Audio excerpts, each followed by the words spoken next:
Hola a todos, muy buenos días, bienvenidos a serenitymarkets.com, su web de información financiera en tiempo real de referencia. Les habla José Luis Cárpatos y esta es nuestra tradicional cita de cada sábado con el vídeo con las 4 claves de la semana que ahora termina.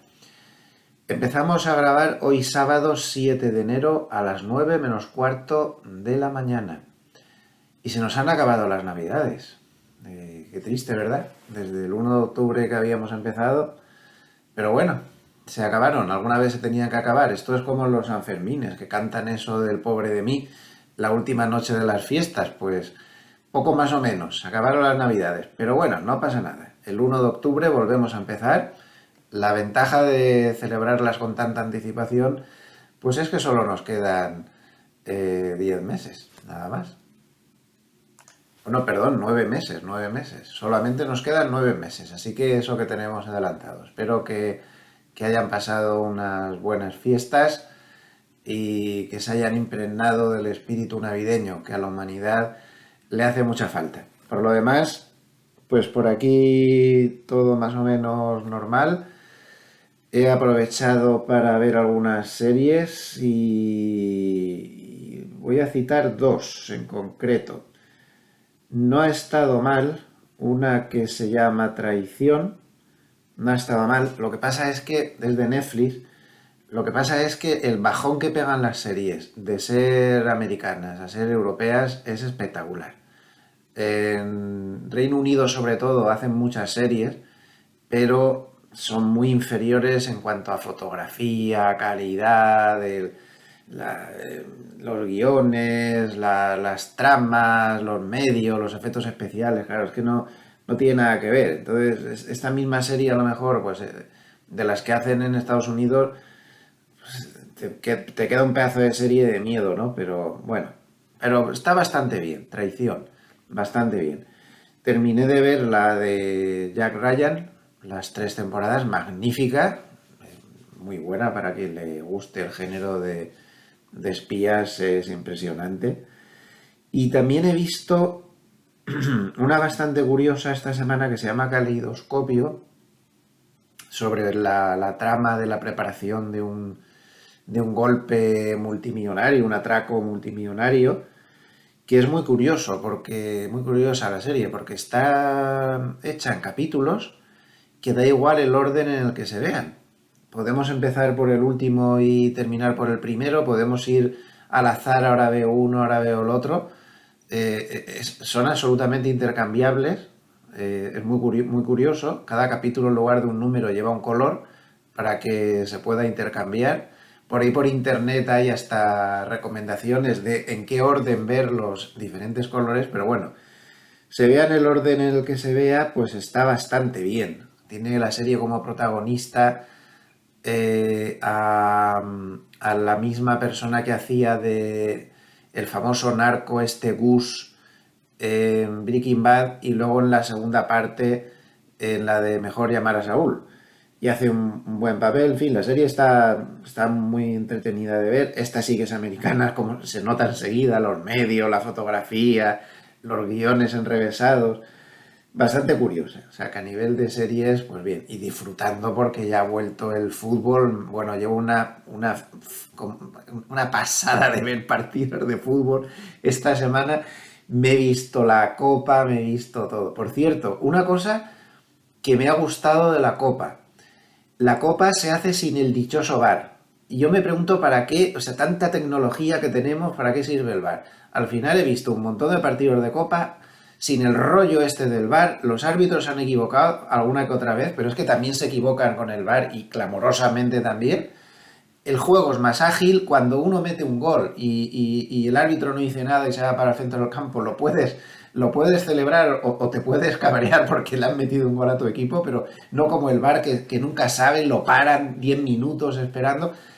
Bueno, yo como amante del fútbol, la verdad es que no me había dado cuenta, pero cuando me he visto varios partidos en el VAR este de las narices, hasta lo he agradecido. Yo es que no sé exactamente qué ha aportado el VAR al fútbol. Como, lo digo como aficionado, que me da igual que esté o que no esté, pero es que no sé, esos parones, esos rollos, esa meticulosidad de que un golazo como una casa porque hay un milímetro que tiene la punta de la nariz el delantero adelantada te anulan el gol, pues no sé yo. No sé, a lo mejor es que soy de la vieja escuela, prefiero las cosas a la vieja usanza, quién sabe, quién sabe. Bueno, antes de empezar, un par de cosas de propaganda. En primer lugar, recordar, esto ya es importante porque si no habrá problemas para que encuentren la web el lunes. A partir del lunes, salvo que fuera algo mal en el proceso informático que se va a hacer durante el fin de semana para traspasar ya todo, Serenity Markets ya no estará como está ahora dentro del dominio de Zona Value. Ya saben que estaban agrupadas las dos.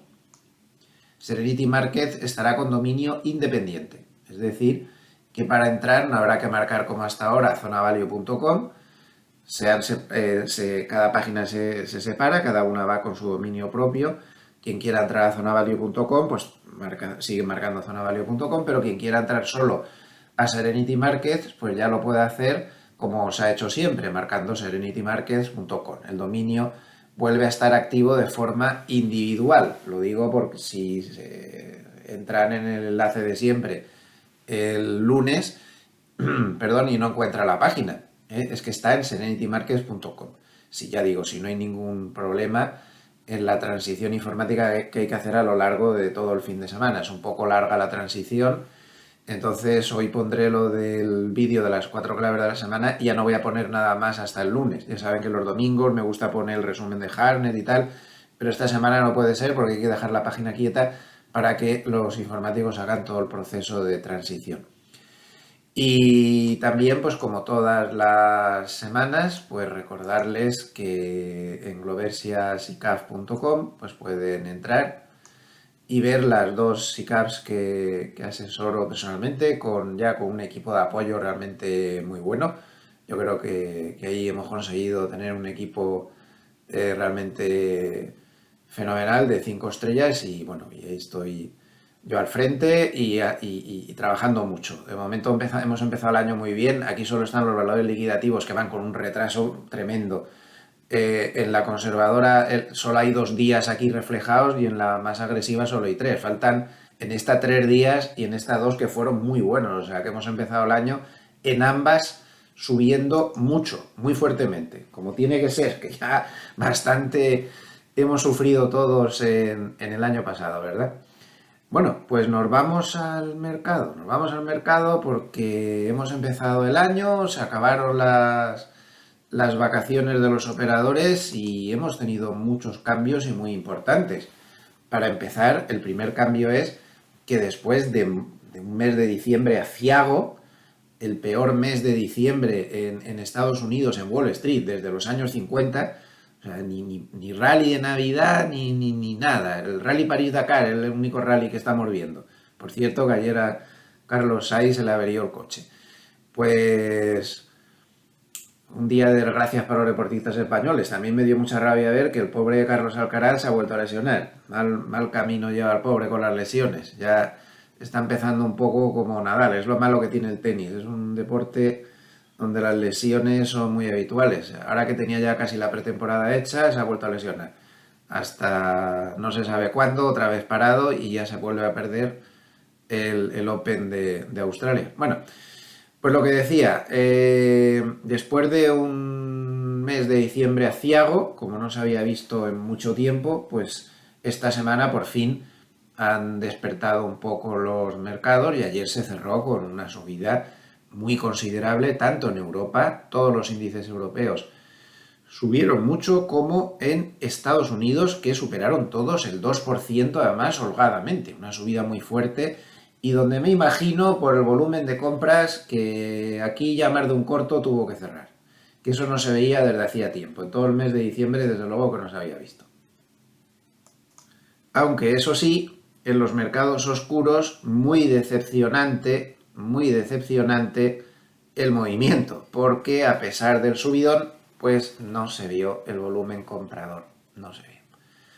Así que mucho me temo que este primer tirón va a cuenta de los cierres de cortos. Ya si vinieran más subidas, seguramente ahí se incorporará más gente a la subida, pero de momento, viendo este comportamiento, viendo el MOC también, que dio saldo comprador, pero nada del otro jueves para una subida tan fuerte, pues da la sensación de que los cierres de cortos fueron los que estuvieron ahí. No tengo datos aún de las mesas de trading de Goldman y JP Morgan, que son los que suelen informar de lo que ha pasado durante la jornada. Al pillar viernes no han dado los datos, pero estaremos al quite y lo averiguaremos. De momento no hay mucho respaldo que digamos. Pero es que hay mucho corto y seguramente muchos se cerraron. Miren cómo estaban. Este dato se da sin contar los datos del viernes. Esta es la posición de los hedge funds en el SP500. Como vemos, siguen muy fuertemente cortos. Bien es cierto que han disminuido el tamaño de los cortos bastante desde el verano, pero siguen mayoritariamente cortos. Mucho me temo que muchos de estos se cerraron ayer. También McElligott durante la semana pues ha dejado claro que los CTAs, los CTAs estaban prácticamente 100% cortos. Prácticamente 100% cortos. Por lo tanto, basta con que algunos cerraran ayer pues para tener mucho potencial de cierre de cortos aquí, CTAs 100% cortos. Recuerdo que los CTAs son los Commodities Trading Advisor. Los hedge funds totalmente cortos. Aquí mucho corto para cerrar si el mercado se pusiera a subir en serio, que de momento no podemos decir que haya subido en serio, pero es lo que hay. Y yendo al SP500, ¿qué es subir en serio? Pues miren, yo lo tengo más claro que el agua, y no creo que cambie de opinión. Aquí vamos a poner el análisis técnico hoy en primer lugar, antes que el macro. Aquí hay un pedazo de directriz bajista que todo el mundo tiene. ¿Vale? Si nos vamos, por ejemplo, a Bank of America, esto lo publicaron el miércoles, por lo tanto sigue valiendo. La estacionalidad alcista no funciona y la tendencia bajista permanece intacta en el SP500. Y miren el gráfico que sacan esta gente, para que vean un poco las manos fuertes que hacen más o menos lo mismo. Aquí todo el mundo hacemos lo mismo. A ver, aquí está el gráfico que colocan semanal del SP500 y miren lo primero que dibujan, la directriz bajista y la media 200. Yo siempre les voy a decir lo mismo. Es un error no darle un vistazo a la media de 200, no tener dibujada en el gráfico la media de 200. Es un error. Y ya saben lo que les digo todas las semanas. Tenemos la mitad de los amables escuchantes que están ahora atendiéndonos son institucionales y la otra mitad son particulares. Mi objetivo primordial desde que empecé en Internet en 1998 es que los institucionales me miren más los gráficos y que los particulares me miren más la macro. Porque hay que combinar ambas cosas. Entonces, por favor, vamos a colocarnos la media 200, vamos a colocarnos esta directriz bajista, es lo que todo el mundo está mirando. Aquí la clave está en si se rompe la directriz bajista o no. Y la clave por debajo está en que aguante la media semanal de 200. Esta media semanal de 200 que realmente no se ha roto desde hace muchísimos años y que fue la que paró la caída anterior. Otra cosa que la mano fuerte echa, como podemos ver, son los retrocesos de Fibonacci. Ahí los tienen claramente marcados. Han calculado desde aquí hasta aquí y han echado los retrocesos. 50%. Ahí está, 3.500.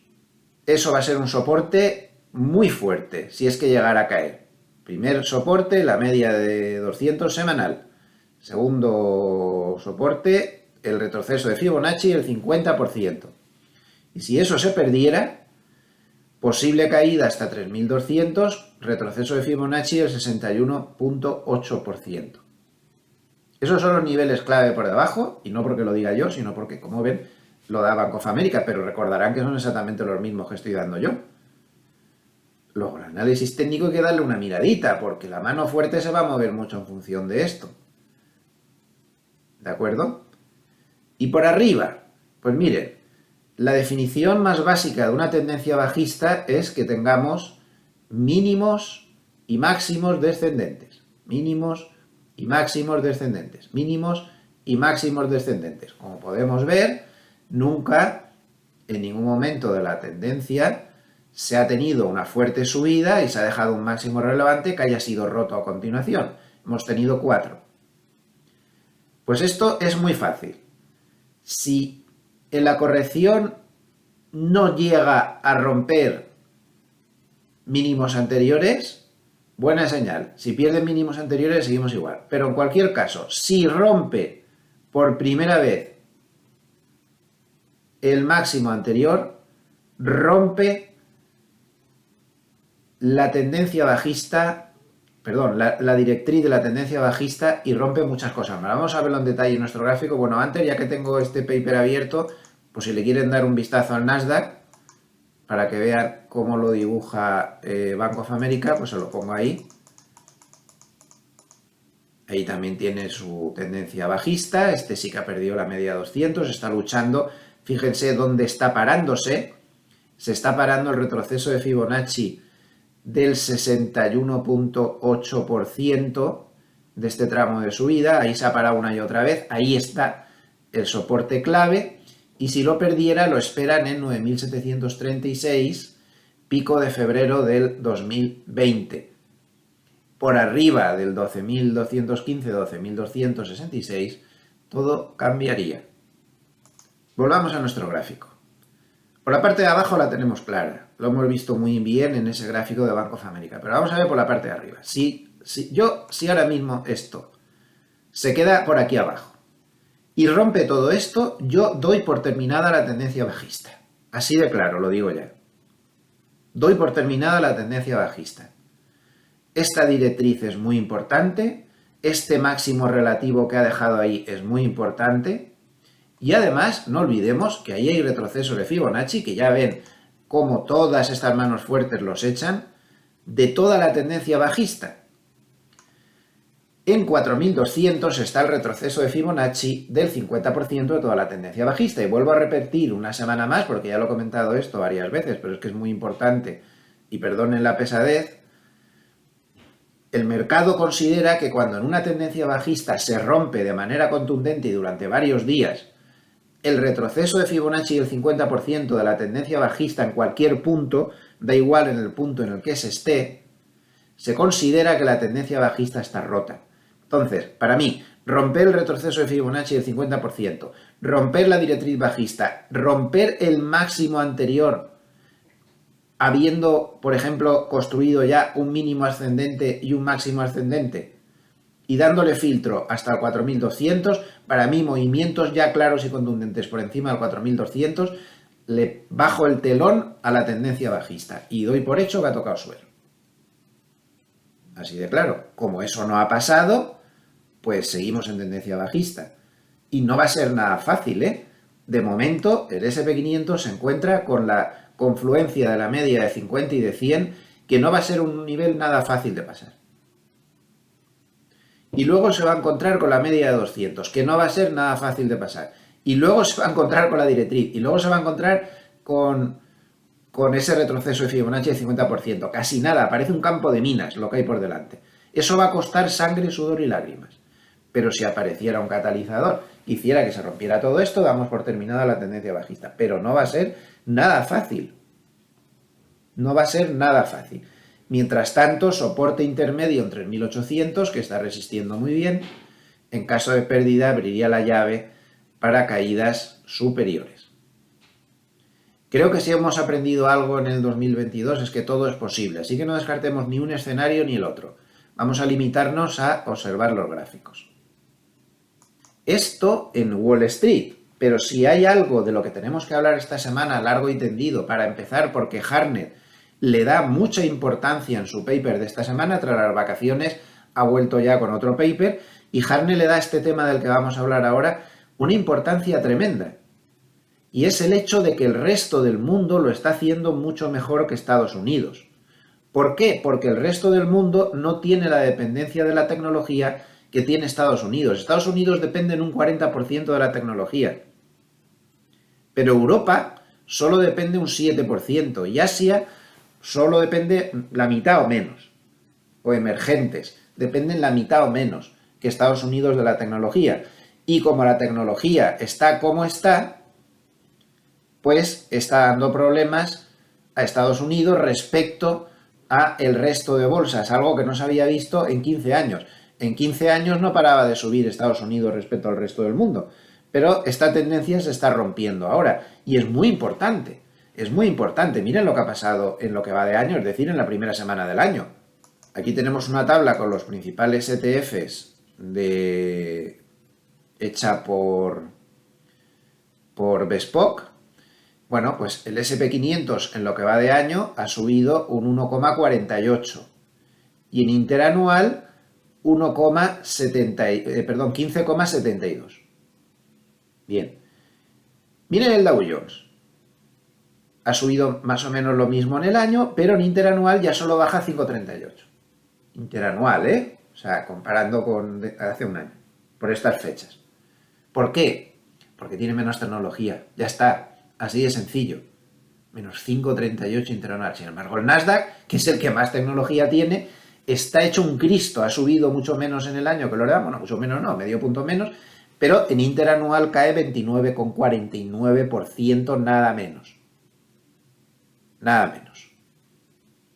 El SP500 de crecimiento, con mucha tecnología, no sube nada en el año, 0,09, y baja en interanual 26,87. Y fíjense el value. Sigue siendo el momento del value, ¿eh? Un spread, en momentos en que el spread esté alto, el largo de value, corto de crecimiento, seguramente puede tener recorrido. Bueno, se me ha olvidado dar el disclaimer, y esto podría haber sonado recomendación. No estoy dando recomendaciones. Recuerdo, perdón, que esto es mi análisis, mi opinión personal. En ningún momento de este vídeo, ni de ninguno de los vídeos que se hacen en este canal, tenemos ni la más remota intención de recomendar nada a nadie. Esto no se debe tomar como una recomendación ni de productos, ni de broker, ni de estrategias concretas, ni de nada de nada. Y recordamos que cualquier recomendación dada para gente que no sean clientes de la IAF para la que trabajo es absolutamente ilegal por mi parte y por parte de otras personas que puedan escribir otras webs. Es absolutamente ilegal dar recomendaciones. Por lo tanto, nada debe tomarse como eso. ¿De acuerdo? Seguimos. El value está haciéndolo mucho mejor, está ganando además en el año bastante más, 2,48%. Fíjense el índice más cargado de valores con alto dividendo, 2,79 en el año, 2,33 en interanual, muy interesante. En divisas tenemos al euro, la libra, el yen, todo el mundo cayendo en interanual, y en lo que va de año pues han seguido cayendo menos la libra, que ha ganado un 0,26. Pero ahora vamos por países. Fíjense, Reino Unido, más 3,36, recuerdo que el SP500 solo subió el 1,5, el doble de subida, y menos 2,46% interanual. Es que la bolsa de Reino Unido ayer tocó los máximos desde el año 2019. Fíjense si hay países haciéndolo mejor que Estados Unidos. Ha llegado el momento de no obsesionarnos con Estados Unidos. Tenemos que abrir la mente a otros sitios. Incluso el IBEX, que es un poco birria, ha subido en el año 5,38 frente al 1,50 del SP500 y menos 1,26% en interanual, que no está nada mal. Alemania ha subido el 6,59 contra el 1,48 del SP500. Francia el 5,53, China el 6,07. Todo esto evidentemente no está pasando desapercibido para las grandes manos fuertes, ni para Hartnett, que ya digo que ha dedicado un capítulo a esto. Y por parte de los bonos, pues tal y como dijo Hartnett, que ha acertado, pues el primer semestre era ya de los bonos. Los bonos han estabilizado por fin y está muy claro que van a seguir así.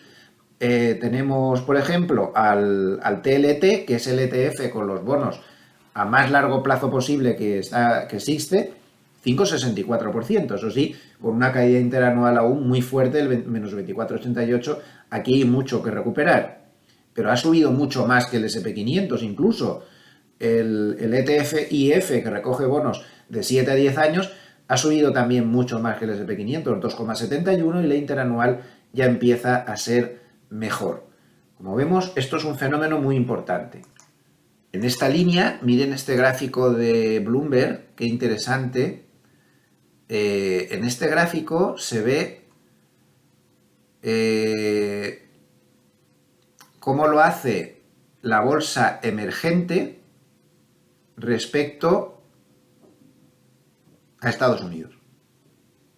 Esto es un spread entre bolsa emergente y Estados Unidos.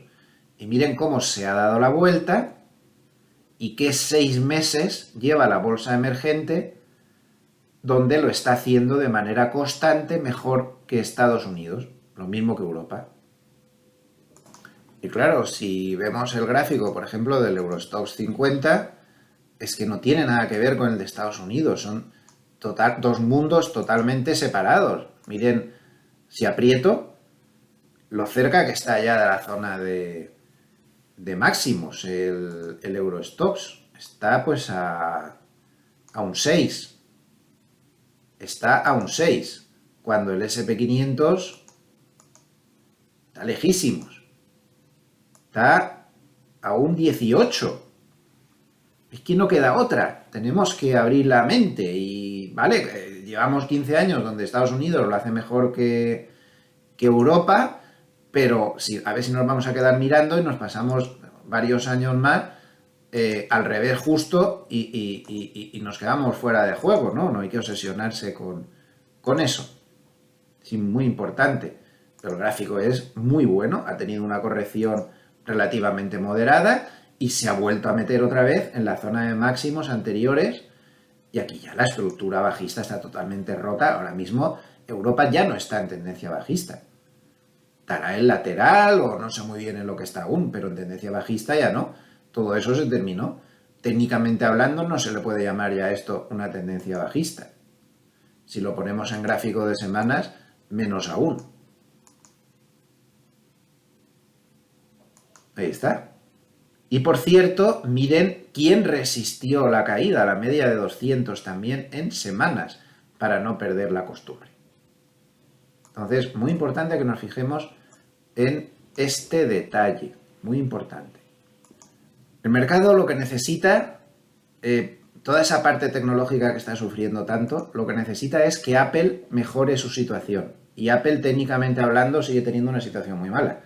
Hay otro valor que ha hecho mucho daño durante la semana, que es Tesla, pero Tesla está en una situación diferente. Tesla no para de bajar, pero Tesla, tenemos que ser realistas y reconocer, como hemos dicho tantas veces, que Tesla estaba en una burbuja de valoración absolutamente absurda y que por mucho que nos empeñáramos en mirarlo con cariño, que Tesla valiera más que todos los fabricantes de vehículos del mundo juntos es completamente absurdo. Todos esos excesos de valoración los estamos pagando, más las excentricidades del presidente de Tesla, que hay que reconocer que están pasando mucha factura en el valor. Para empezar, porque ha vendido muchas acciones y eso le ha hecho mucho daño al valor, y en segundo lugar porque el mercado no ve claro su capacidad de liderazgo con la de líos en los que se mete y las cosas que hace. Todo eso lo está pagando Tesla.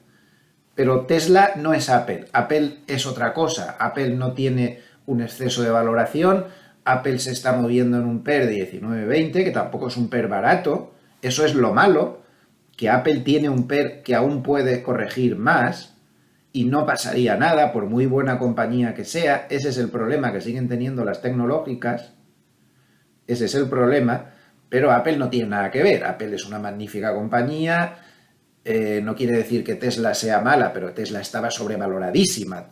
Apple está en ratios normales y Apple gana muchísimo dinero, muchísimo dinero, y tiene una estructura buenísima. Lo que pasa es que Apple pues le está perjudicando la situación actual, una demanda algo menor de sus productos, porque está el mundo como está, entrando en recesión, y porque ha tenido muchísimos problemas muy graves de producción con todo esto del COVID en su fábrica de China mayor de iPhone. Bueno, todo esto le ha pasado factura. Pero Apple necesita levantar cabeza para que el SP500 y el Nasdaq levanten cabeza. La clave está aquí, dando por perdido ya Tesla como un valor que está en caída libre y cualquiera sabe a dónde va a parar. Pero claro, el gráfico de Apple se deterioró mucho, ha perdido niveles importantes y no tiene muy buena pinta, ni tiene tampoco ninguna pinta de vuelta. Si lo miramos en gráfico de semanas, para tener una perspectiva mayor, Bueno, pues nos damos cuenta de que tendría, en caso de seguir las caídas, ya un soporte mayor, donde ahí no debería pasar, en primera instancia, entre la media 200 en semanas, 113, 116. Entramos en la temporada de resultados. Seguramente los resultados tendrán mucho que decir al respecto de Apple, pero ahora mismo es absolutamente clave que este valor se diera la vuelta para que la tecnología dejara de sufrir de esta manera. Y de momento no podemos decir que sea así. El gráfico, por muy buena pinta, no tiene. Tiene que superar bastantes niveles para empezar a respirar de nuevo. Vamos a pasar a los factores macro de la semana que han sido muy importantes y tenemos uno que ha ayudado a que Europa lo haya hecho tan bien y que haya subido con tanta fuerza. Y ese factor ha sido la lectura de IPCs de la zona euro y de las grandes potencias de la zona euro. El primer IPC que salía muy bueno, al menos en su índice general, era el IPC español, con una bajada bastante por debajo de lo normal. El problema era que ese IPC venía con una subyacente al alza. Y eso no es tan bueno. Pero bueno, algo parecido pasaba en Francia, algo parecido pasaba en Alemania y algo parecido pasó con el IPC de la zona euro. Aquí tenemos el resumen. En la línea blanca está el IPC, que quedó en 9,2%, bastante por debajo de lo que se esperaba, y el mercado se quedó con eso.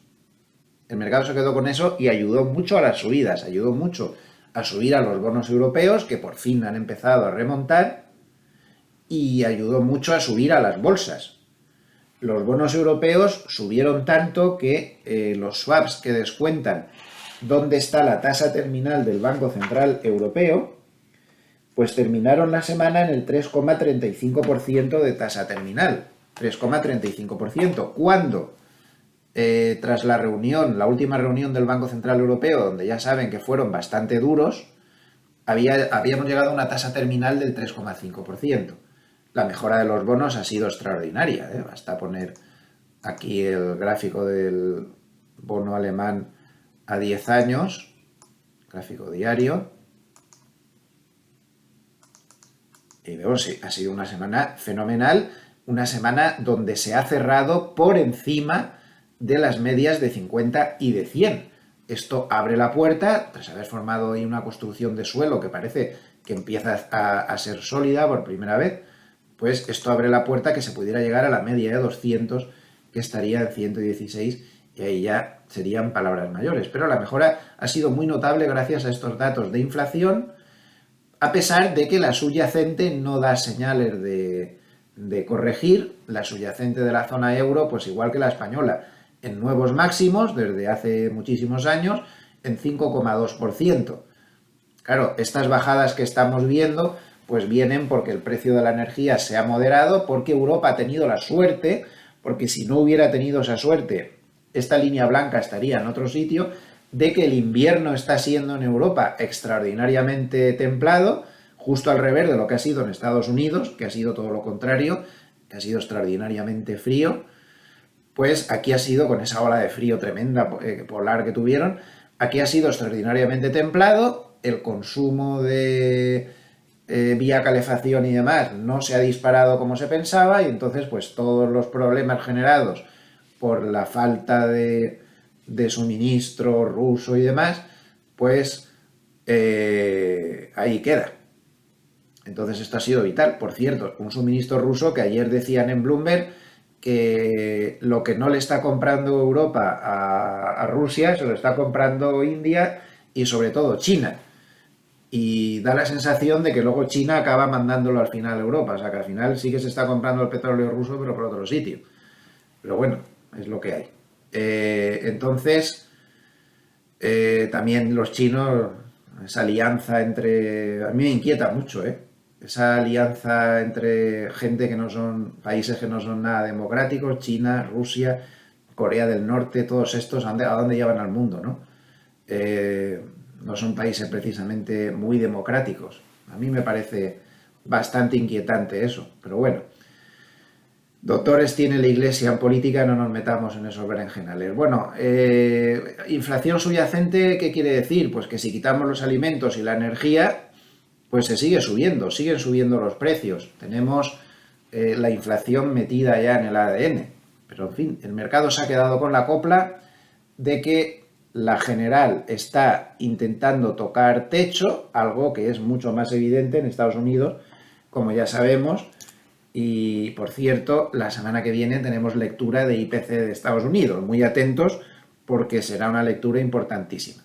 Pero esto ha sido un factor clave en Europa y que ha ayudado mucho a la subida de bolsas y de bonos.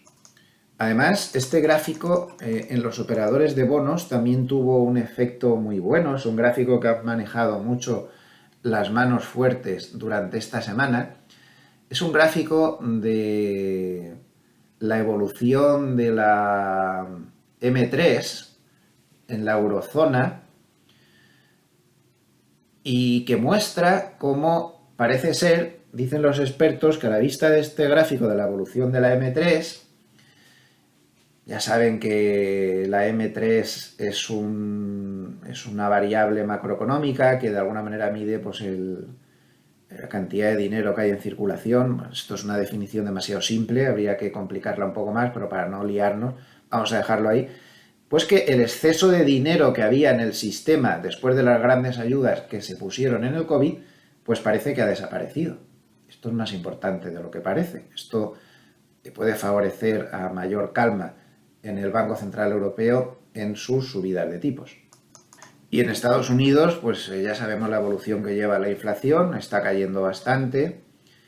Y fíjense, un indicador que suele ser bastante fino para ver qué va a pasar a continuación con la inflación, que es la línea negra. Esta línea negra es el indicador de precios pagados del ISM de Estados Unidos, esta encuesta que se hace con los directores de compras. Como ven, tiene una tendencia a caer bastante fuerte y esta es la proyección que se hace hasta julio del 2023. La inflación suele seguir, que sería la línea azul, suele seguir bastante bien los movimientos muy destacables que tiene este otro indicador. Por lo tanto, sería previsible que la inflación tendiera a bajar bastante en función de la proyección que estamos teniendo en los precios del ISM. Además, con la tasa de ahorro en Estados Unidos por los suelos, después de que los consumidores hayan gastado ya todo el dinero que les entró con las ayudas del COVID, pues tampoco parecen indicar que vayamos a tener un aluvión de exceso de demanda precisamente, ¿no? Este gráfico es un poco demoledor a ese respecto y esto también incide en que la inflación no se vaya a desmadrar. Y también es absolutamente clave ver la evolución de los precios del petróleo que, asustados por la recesión global que todo parece indicar que tenemos delante, pues han tenido una semana de fuertes caídas. Toda esta caída del petróleo suena a música celestial para las previsiones de inflación, sin ningún género de dudas. Vemos aquí en gráfico de semanas, el petróleo está luchando en una directriz bajista clarísima ya, bastante consolidada, está luchando para no perder ese soporte importante que tiene ahí a la altura de la media de 100 en semanas, y si lo pierde parece claro que se va a ir aquí. Ahí aparece el primer soporte cuantitativo, zona 60. Como pierda esto, se va a 60, 56, 60, se puede ir perfectamente. En el petróleo yo creo que ya hemos aprendido que cualquier cosa es posible. Para poder subir con garantías tendría que romper este nivel, zona 90 o así, y podría volver a encaramarse más hacia arriba. Pero las perspectivas generales son de recesión, como ahora vamos a analizar en Estados Unidos, es más, de recesión clara, y esto no va a ayudar en nada a que los precios de la energía suban. Así que factor macro de IPC bastante favorable para el mercado a lo largo de esta semana. Otra clave de la semana fue cuando se leyeron las actas de la última reunión de la Reserva Federal el miércoles. Vamos a resumirlo mucho. Lo que se vio allí fue a una Reserva Federal muy poco dispuesta a bajar tipos durante 2023. A este tipo de profecías de la Reserva Federal en sus reuniones no hay que hacerle ningún caso, porque recuerdo que en las actas de las reuniones de diciembre del 2021 también decían que los tipos de interés estarían al 1% en estos momentos, y están en el 4 y pico. Y ni una sola de sus proyecciones que daban en aquellas reuniones, en esa lectura de actas de entonces, se ha acertado, ni una sola, pero es que ni una sola, además ni remotamente. Entonces el valor de las predicciones, de las opiniones de ese tipo de la Reserva Federal, nos deberían entrar por una oreja y salirnos por la otra. Así que no voy a perder ni un minuto con estas tonterías. Pero lo que sí que es importante es la segunda cosa que se desprendía de la lectura de actas. Y esto es un problema para Wall Street, y muy serio. Se desprendía que repetían una y otra vez el mantra de que estaban muy preocupados porque las condiciones financieras estaban mejorando más de lo necesario en un momento que necesitaban todo lo contrario. Que la Reserva Federal diga que las condiciones financieras están mejorando más de la cuenta significa que no quieren que suba la bolsa más. Así de claro. No le demos más vueltas. Es un eufemismo. Ellos no pueden decir queremos que la bolsa baje porque la gente se les tiraría encima. Pero sí dicen es que las condiciones financieras están mejorando. Las condiciones financieras mejoran cuando sube la bolsa inmediatamente y empeoran cuando baja la bolsa inmediatamente, entre otros factores. Entonces, la Reserva Federal está totalmente en contra de que suba la bolsa. Eso quedó muy claro en la lectura de actas. Y quedó muy claro en la tarde de ayer, viernes, cuando el mercado subía, pero brutalmente, y cada 10 minutos aparecía un nuevo palmero, pelota y todos estos que hay por ahí de la Reserva Federal, diciendo que venía el apocalipsis en los tipos de interés. Cosa que no se cree nadie. Ni el que asó la manteca se lo cree, que se lo he preguntado. No se lo cree ni una sola palabra de lo que dijeron ayer. Y anda que el mercado, mientras soltaban historias duras y todo tipo de cosas, el mercado subía. Lo que pasa es que no hay que menospreciar la capacidad que puede tener esta inoperante Reserva Federal, incapaz de ver claro qué es lo que viene. No lo ha visto en ningún momento de los últimos meses. Incapaz de ver si viene una recesión o no, incapaz de saber ni dónde estamos. Sí que tiene una capacidad de hacer daño al mercado enorme. Vía esas declaraciones y vía que en la próxima reunión, como lleguemos al 1 de febrero, que es la fecha de la reunión, por cierto, se dará el comunicado un día o dos antes del dato de empleo. En ese momento aún no se habrá dado. Pero como llegue la fecha de esa reunión y nos encontremos con un SP500 muy alto, saldrán con que van a incrementar la reducción de balance. Eso lo decía Zero Hedge hoy. Decía, como siga subiendo el mercado, vista la predisposición que tiene la Reserva Federal para impedirlo, para impedir que las condiciones financieras mejoren antes de tiempo, son capaces de decir cualquier barbaridad o de acelerar brutalmente la reducción del balance para asustar al mercado. Eso lo vamos a tener ahí, ¿eh? Si Wall Street decide subir, yo no sé lo que va a hacer, los gráficos nos lo dirán, ya lo hemos analizado antes, se van a encontrar con la Reserva Federal enfrente. Hasta que la Reserva Federal no se dé cuenta de su error, que aún no se han dado cuenta, que es que ya han causado una recesión y que realmente sí se están enfriando las cosas, pero aún no se han dado cuenta. Si de repente se dieran cuenta, todo esto que estoy diciendo cambiaría, pero no lo ven.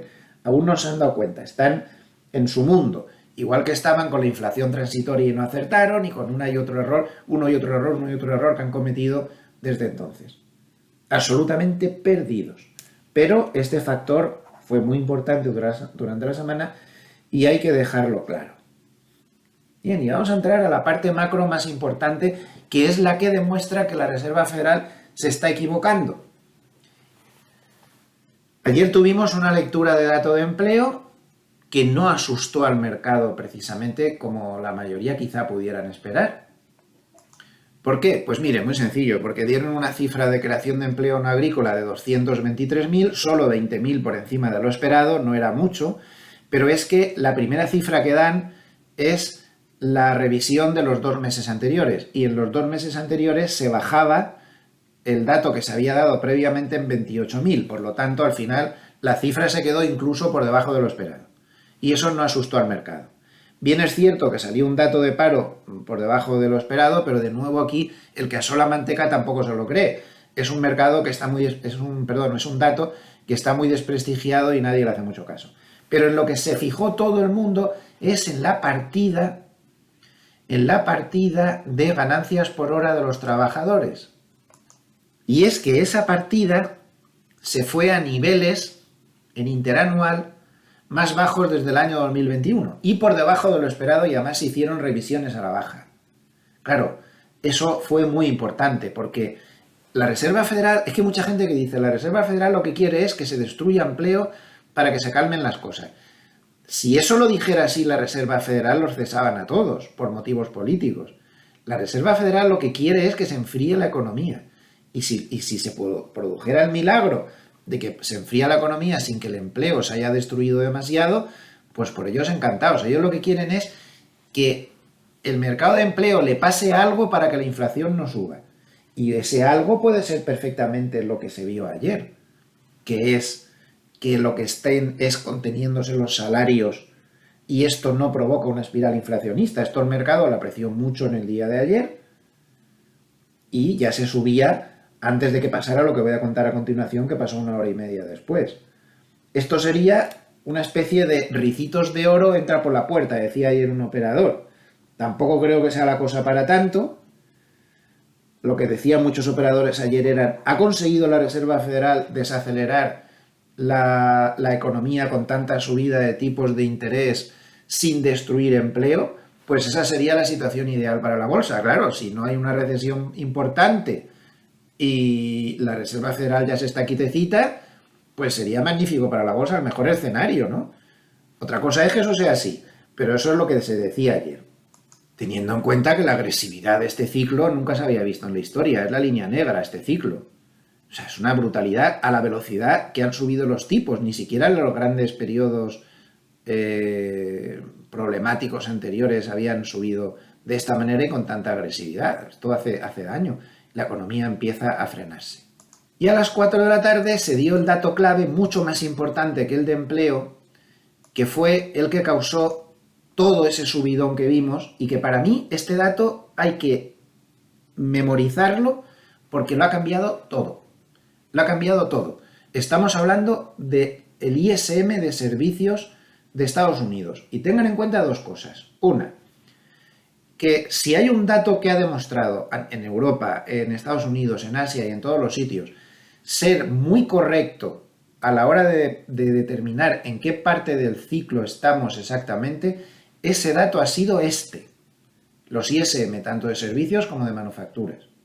Es muy bueno diciendo en qué parte del ciclo estamos. Lo está haciendo muy bien en Europa, también en Estados Unidos. Segundo lugar, tengamos en cuenta que servicios es el 80% de la economía de Estados Unidos. Manufacturas es solo el 20%. Es decir, que aquí estamos hablando del núcleo de la economía estadounidense, ¿eh? 80%. Y en tercer lugar, no hay posibilidad de error metodológico, de que la encuesta esté distorsionada por algo falso.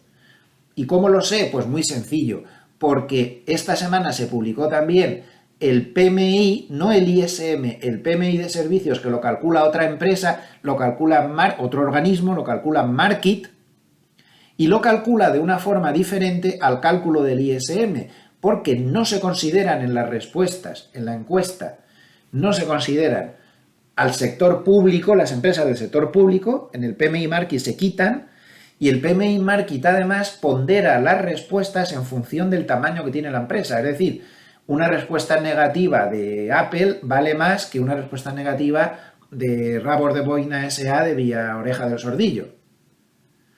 Y sale peor que este aún. Es decir, que calculando esto de dos maneras diferentes, esto sale muy mal. Es cierto. Señores de la Reserva Federal, tomen nota, léanse los datos. Y dejen de decir tontería, porque últimamente es que es impresionante. Siempre con el debido respeto y poniéndose en su lugar, que estamos hablando de una situación muy difícil y que, bueno, que no es nada fácil manejar el timón con todo esto, ¿no? Pero ISM de servicios baja de 55 a 49,6 en el mes de diciembre. 49,6. Recuerden que por debajo de 50 es contracción. Contracción de los servicios, confirmado por el PMI Market, de los servicios del 80% de la economía. Señor Powell, ¿cómo dice usted que no ve nada, que no sabe dónde está, que está en una habitación oscura y que no sabe si recesión o no? Pues mire, se lo digo yo. Mira, ahí la tiene, la recesión. Contracción de los servicios. Nivel más bajo desde mayo del 2020, es decir, poco después del lío del COVID, y mayor bajada desde abril del 2020, es decir, en pleno lío del COVID aún. Pero es que si miramos las subpartidas, voy a agrandar para que se vea mejor, aunque me quite el trozo de arriba. Miren las subpartidas. Los nuevos pedidos caen de 56 a profundamente en contracción 45,2. Nivel más bajo desde mayo del 2020. Ningún economista había previsto este dato. Bloomberg había usado un panel, todo esto es de Bloomberg, un panel de 50 economistas, y el que era más pesimista dejaba el dato en 53,3. Ojo a esto, el empleo, estamos hablando del 80% del empleo, también se contrae en servicios, 49,8. ¿Y por qué salen en el dato de empleo de ayer 223.000? Pues porque está mal. Ya llevamos varias semanas advirtiéndolo, está mal, y estos ceporros del Departamento de Trabajo no corrigen el error. Y eso que la Reserva Federal de Filadelfia les ha dicho que están calculando mal el dato y que han contado más de 1 millón de empleos que no existen en esas encuestas que hacen. Está mal. Y lo dice la propia Reserva Federal de Filadelfia. Está mal. Y en algún momento, cuando políticamente no sea peligroso, entonces harán la rebaja y quitarán ese 1 millón de empleos. 1 millón y pico ya. Pero ahora no, porque los políticos les atizan. Y esto está todo muy politizado. No seamos inocentes. La independencia del Departamento de Trabajo no existe. Estos dependen de los políticos de turno que estén ahora. Ahora son unos y luego serán otros o serán los mismos. Pero los políticos que estén en ese momento te pueden quitar del cargo como no les guste lo que estás haciendo. Recuerdo que aquí quitaron al del Instituto Nacional de Estadística porque no les gustaba al político de turno cómo estaban calculando los datos del Producto Interior Bruto y del IPC. Y lo cesaron al responsable del INE. Pues imaginen a estos. 49,8, señoras y señores. Esto es que lo cambia todo. Y claro, y encima, la parte de inflación del dato, que es precios pagados, baja de 70 a 67,6, aún está en expansión, pero es el nivel más bajo desde enero del 2021. Es decir, inflación a la baja, empleo que se cae, por mucho que ese absurdo dato de empleo no agrícola que está mal hecho siga diciendo lo que dice. Empleo que se cae en el corazón de la economía de Estados Unidos, que es servicios, el 80% de la economía. Nuevos pedidos que se caen y los servicios que se contraen. Los servicios que se contraen. Pues ya está, pues la subida de tipos está teniendo el efecto normal que era de esperar. La economía se está enfriando y va camino de una recesión. De momento, pues parece que es suave, pero si esta gente sigue RQR y sigue RQR y sigue RQR, podrían llevarlo a un... Otra cosa es lo pegajoso que va a ser esto. Yo dudo mucho que vayan a poder descender mucho los tipos o que la inflación no vaya a ser pegajosa, que yo creo que lo va a ser. Pero tampoco se va a morir el mercado porque se quede una inflación del 4% durante un tiempo. Es que eso es lo normal. Lo raro es lo que venimos de ver ahora. Con tipos cero, inflación cero y todas esas cosas. Tampoco pasa nada por tener un 4 o tener un 3 y que se quede ahí, que no haya manera de bajarlo. Eso no va a fundir al mercado. La clave está en que históricamente la Reserva Federal deja de subir tipos, como ya hemos hablado 1000 veces, cuando los tipos suben por encima del IPC, y eso parece que va a pasar en el primer trimestre, con todos los cálculos que hemos hecho siempre. Así que, para mí, clave importantísima de la semana, este dato que creo que tenemos que incorporar en nuestro análisis de una manera inevitable. Miren qué pasa cuando el ISM de servicios históricamente baja de 50. Recesión, recesión, recesión. Aquí bajó de 50, pero un solo mes, se recuperó enseguida y no pasó nada. Entonces, si vemos un segundo mes por debajo de 50, lo más normal, como podemos ver, es que vayamos hacia una recesión. Será más moderada o será más fuerte.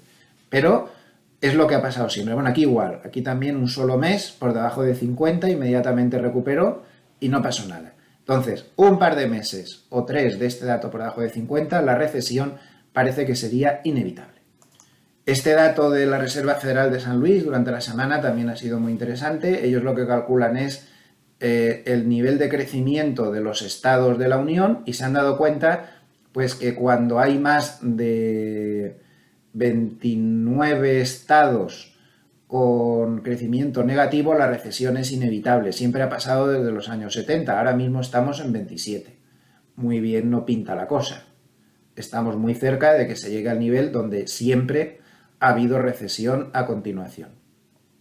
Un gráfico curioso que vi durante la semana. Observen, si uno cree que va a subir, no queda otra que estar siempre dentro, porque si te pierdes los pocos mejores días que hay, ya te lo has perdido todo. Miren el SP500, en toda la tendencia bajista sería la línea negra, pero observen lo que habría pasado si hubiéramos sido capaces de evitar los 5 peores días, algo que obviamente es imposible. No habría bajado nada, pero lo que es peor es que si empezamos a entrar y salir, cuando en algún momento, si usted en su propio análisis piensa que esto va a subir, si empieza a entrar y salir, esto va a ser un error, porque perderse solamente los 5 mejores días habría causado que en este momento las pérdidas habrían sido gravísimas, muchísimo peores de lo que hay hasta ahora. En lugar de un 20, se estaría perdiendo casi un 40%. Nunca se sabe cuándo vienen esos buenos días ni cuándo vienen esos malos días, y esto hay que tenerlo en cuenta. Ya durante la semana se han emitido muchos gráficos que dejan muy claro dónde están las 3 patas del collar de JP Morgan: 3060, 3600 y 4030. Ahí lo tienen, estos 3 picos ahí de Open Interest. Eso es JP Morgan el que está situado ahí. Y como vemos, también hay muchísimo volumen en el 3800. Ahí está el muro de puts. Esto no tiene nada que ver JP Morgan. JP Morgan ya se quitó. Estuvo aquí, pero se ha ido. JP Morgan es este y este. Pero también hay mucho volumen ahí. Cualquier nivel de estos, los 3 de JP Morgan y el muro de puts en 3800, son niveles de soporte o resistencia muy importantes. Donde hay tanto volumen acumulado de opciones, ahí siempre hay una actuación como soporte o resistencia clarísimamente. El inversor minorista, que es una parte muy importante del mercado, según todas las estadísticas que están sacando, por ejemplo, JP Morgan, lleva una racha de ventas claras, y ha perdido mucho dinero en Tesla específicamente, porque el inversor minorista ha sido muy proclive a comprar Tesla conforme caía y claro, no ha parado de caer y al final pues ha hecho mucho daño. Otro tema importante es que durante la semana algunos miembros de la Reserva Federal, como por ejemplo Bullard, ha dicho que se está cerca de tener una política restrictiva de verdad. Ya saben que la Reserva Federal se ha quejado siempre de que a pesar de las subidas tan fuertes, no estaban teniendo una política restrictiva de verdad. Bueno, pues Bullard publicó un trabajo precisamente esta semana en la que hablaba de la regla de Taylor, para justificar que se estaba cerca de llegar ya a una política restrictiva de verdad. Eso sería bastante bueno para el mercado porque ortodoxamente significaría que la Reserva Federal le limita un poco las subidas. Le he preguntado al chat OpenAI, este famoso de inteligencia artificial, que nos diga cómo usan la regla de Taylor los bancos centrales y nos ha dicho esto. La regla de Taylor es una fórmula que se utiliza para determinar la tasa de interés óptima que deben utilizar los bancos centrales para lograr una inflación objetivo y un crecimiento económico sostenible. La fórmula toma en cuenta el nivel de inflación actual y el nivel de producción en relación con el potencial de la economía. Si la inflación está por encima del objetivo y el crecimiento económico sostenible, el Banco Central puede aumentar la tasa de interés para frenar la inflación y estabilizar la economía. Bueno, y así. Ahí, pues, si lo quieren leer, lo pueden parar. lo pueden ver. Le he pedido a la inteligencia artificial que me diga la fórmula para los más curiosos y la fórmula es esta: tasa de interés objetivo igual a tasa de interés de equilibrio más inflación objetivo menos inflación actual. Y ahí tienen las definiciones de cada uno de los componentes de la fórmula. Tasa de interés objetivo sería la que busca establecer. Bueno, ahí lo tienen todo. Lo pueden parar si lo quieren ver con calma. Pues bien, si aplicamos la regla de Taylor, tanto de manera conservadora, que sería esta, como de manera más agresiva, que sería esta, nos moveríamos en esta banda. Ya para una regla de Taylor conservadora, vemos que en el entorno del 5% se alcanzaría ya esa fórmula, se alcanzaría ese concepto de ajuste y se alcanzaría ortodoxamente lo que un banco central ya llama política restrictiva. Ahora mismo estaría aún por debajo, pero como ven, normalmente se suele mover ahí. Y aquí ya, en el entorno del 5, incluso un poquito ya por debajo, se metería dentro de esa zona restrictiva. Esto es importante, ¿eh? Esto lo han publicado la Reserva Federal. Si se fijan, Reserva Federal de Dallas y la Reserva Federal de Nueva York. Eso es lo que tienen en la cabeza. Luego es muy posible que el pivot se mueva por ese entorno. Muy posible. Porque ortodoxamente ellos ya tienen las espaldas cubiertas con esta fórmula que acabamos de ver. Muy bien, pues vamos a darle para terminar. Ya hemos repasado todos los temas en los 10 minutos que nos quedan. Un repaso a fondo del paper que publicó ayer viernes, día 6, Hartnett, recién salidito del horno. Bueno, pues vamos a ver. Cosas interesantes como siempre. Después de 2 semanas que nos ha tenido aquí a palo seco, empieza a decir cosas muy interesantes otra vez.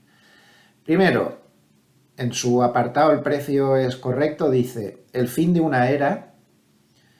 La subida de tipos ha causado un colapso en la cantidad de deuda o de bonos que había con rentabilidad negativa. Yo ya saben mi opinión al respecto. Creo que esto ha sido un error muy grave, esto de las rentabilidades negativas.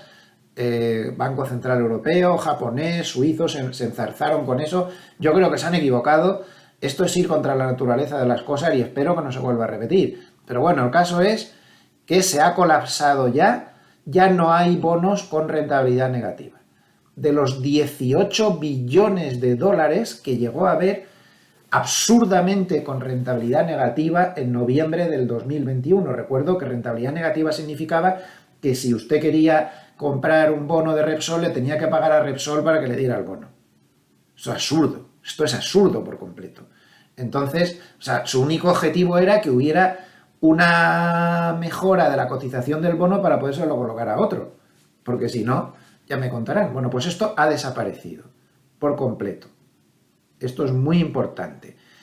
Igualmente, destaca que en ese mismo periodo, la gran tecnología, los FANG, han perdido 5 billones de dólares en capitalización de mercado. Como vemos, la sangría en la gran tecnología ha sido tremenda. Esto también a mí me hace pensar qué capacidad tiene ya esto de bajar cantidades enormes más, ¿no? Ya han perdido 5 billones de capitalización bursátil. Aquí empieza a hablar, como hemos advertido antes, del fenómeno en el que todos estamos reparando, de que Europa lo está haciendo mucho mejor que Estados Unidos. Dice que en los últimos 2 meses Europa ha superado a Estados Unidos en 1.500 puntos básicos. Y aquí podemos ver este gráfico. Este gráfico muestra a la bolsa de Estados Unidos contra la bolsa global y la de años que lleva, pues desde el año 2009, donde siempre lo ha hecho mejor Estados Unidos que la bolsa global. Pero ahora no lo está haciendo. Es que ya se nos ha quedado en el inconsciente colectivo de que hay que estar siempre en Estados Unidos y no estar en Europa porque Estados Unidos lo hace mejor. Claro, lo hace mejor porque tenemos en la memoria estos últimos 15 años donde siempre lo ha hecho mejor, pero históricamente no ha sido así. Por ejemplo, entre el año 2000 y el año 2009, el resto de bolsas mundiales lo hizo mejor que Estados Unidos. Y entre el año 70 y el año 90 pues fueron 20 años donde el resto de bolsas lo hizo mucho mejor que Estados Unidos. Nada nos impide que ahora volvamos a entrar en un periodo de 10 años en los cuales el resto del mundo lo haga mejor que Estados Unidos. Estamos muy condicionados por la última parte de la serie histórica, pero hay que reflexionar sobre esto, al menos bajo mi modestísimo punto de vista. Y si nos vamos a Europa en concreto, pues ahí lo tienen. Ahora mismo Europa está corrigiendo parte de estos excesos. Desde el año 2009, pues Estados Unidos siempre lo ha hecho mejor. Interesantes estas reflexiones de Hartnett, y dice que como en los últimos 15 años Estados Unidos lo ha hecho mucho mejor que Europa, $100 invertidos en Estados Unidos en marzo del 2008 en bolsa de Estados Unidos se habrían convertido en 288 en este momento. Y sin embargo, $100 invertidos en bolsa global sin Estados Unidos se habrían convertido en 94. En suma, en los últimos 15 años habríamos multiplicado casi por 3 el dinero invirtiendo en la bolsa de Estados Unidos y habríamos perdido dinero en 15 años invirtiendo dinero en el resto del mundo. Pero esto podría cambiar, las cosas no son eternas, lo tenemos que tener eso en cuenta. El indicador Bull and Bear baja de 3 a 2,9. De momento sigue fuera de la señal de compra. En la semana hay fortísimas entradas de dinero a cash. Yo creo que estos son las ventas fiscales que tuvimos, porque esto recuerden que va de miércoles a miércoles. Las ventas fiscales que tuvimos en la última parte del año, bueno, el caso es que fortísimas entradas de dinero en cash, 112.300 millones, es la mayor entrada de dinero en cash desde abril del 2020. Fuertes entradas de dinero en bonos, 6.500 millones de dólares. Entradas modestas de 3 millones en oro, pero bueno, son entradas. Y salidas de dinero de bolsa de 4.600 millones. Mayor entrada de dinero en bonos del Tesoro desde octubre del 2022. Mayor entrada de dinero en bonos corporativos con grado de inversión, es decir, con rating bueno, en 5 meses. Y aquí tenemos las salidas desde la bolsa y cómo se está revirtiendo pues la tendencia que tenía perpetua de entrar dinero constantemente. En este paper de esta semana no habla del SP500 y habla de comprar el mundo. Es el título, de hecho, del paper, comprar el mundo. Y dice que él está convencido de que los valores globales van a hacerlo mejor que la bolsa de Estados Unidos durante el año 2023. Lo tiene muy claro. No se suele equivocar este hombre, habrá que escucharle. ¿Y eso por qué? Pues primero por el tema de tipos de interés. En segundo lugar, porque empieza un mercado alcista según él en China. En tercer lugar, porque la tecnología según él lo va a seguir haciendo mal y la tecnología es el 40% para Estados Unidos, pero solo es el 19% en emergentes, el 13% en Japón y el 7% en Europa. También, y esto es una observación muy importante que me ha llamado mucho la atención, porque él cree que las recompras de acciones propias, que es lo que ha hecho que esos 15 años Estados Unidos lo haga mejor que los demás, por la brutalidad de recompras que ha habido, 7,5 billones de dólares de recompras desde la gran crisis financiera, nada más y nada menos. Dice que él cree que esto se va a frenar porque el amigo Biden, al que le gusta mucho subir impuestos, ha puesto un tipo del 1% en las recompras a partir de este año, esto ya está en vigor, y además cree que esto van a seguir subiéndolo en los próximos tiempos. Y eso va a desfavorecer que haya tantas recompras como ha habido hasta ahora. Luego también reflexiona sobre los precios de la energía y que el dólar cree que va a bajar. Y terminamos con sus 10 recomendaciones para el 2023. No puede mostrar más claramente cuál es su opinión para el 2023. Su primera recomendación para él, la operación mejor, es estar largo de bonos americanos del máximo vencimiento posible, 30 años. Bueno, hay algunos más, pero en general, 30 años. Largo de bonos a 30 años. Él cree que es el año de los bonos y para eso se va al que más puede subir. 2. apuesta a que la curva se va a desinvertir.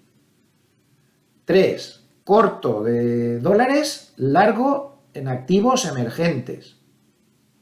4. Largo de valores chinos. 5. Interesante esta, largo de oro y de cobre. 6. Una barra de créditos, de bonos, sí, está muy a favor de los bonos. 7. Largo de industriales y de pequeñas compañías, Russell, por ejemplo, o pequeñas compañías europeas. Y largo de industriales. 8. Cortos de tecnología. Él sigue sin creer que la tecnología vaya a ser el sector líder cuando llegue la recuperación. 9. Cortos en private equity. Saben que esto le tiene mucha manía desde hace tiempo. Y 10. Largos de bancos de la zona euro, cortos de bancos de Canadá, Australia, Nueva Zelanda y Suecia. Una curiosa recomendación. Ahí queda eso. Más claro no lo puede decir el hombre. Esas son sus recomendaciones. Como ven, no pone por ningún sitio largo de SP500, ni de Nasdaq, ni de nada. Él cree que hay que buscarse la vida en bolsa por otros lados y que hay que estar en bonos. Y ahí sí que no tiene ningún problema en estar en bonos americanos, que cree que lo van a seguir haciendo bien. Pues aquí terminamos con estas opiniones de Hartnett, que ya me he pasado un minuto de la hora máxima que prometí, de 1 hora y 10 minutos. Recuerden que nada de lo que he dicho es ninguna recomendación, que eso es completamente ilegal, que son mis opiniones, son las opiniones de un inversor, de un analista por su cuenta. Puedo tener muchas equivocaciones, de eso las tengo siempre, y este año no va a ser una excepción. El año pasado tuve muchísimas y este seguiré teniéndolas. Fallo más que una escopeta de feria, así que no me hagan caso ni a mí ni a nadie. Ustedes lo que tienen que hacer es escuchar a unos y a otros, tomar las cosas que les pueda parecer interesantes y hacer su propio análisis, que es el único que vale. Que no se les olvide eso. Que pasen muy buen fin de semana. A nivel de vídeos personales les espero el lunes a las 8:30 como siempre para ver cómo va Europa. Y por favor, si les ha gustado este vídeo, les agradecería mucho, que nos ayuda mucho con el posicionamiento, que nos den un like, o si no lo han hecho, que se suscriban al canal. Estas cosas nos ayudan mucho. Espero que sean tan amables de darnos todo esto. Que pasen muy buen fin de semana, que descansen y nos vemos el lunes. Recuerden que el lunes la web ya estará de manera individual, si no pasa nada raro técnicamente hablando, durante el fin de semana, en serenitymarkets.com. Muchas gracias. Hasta pronto.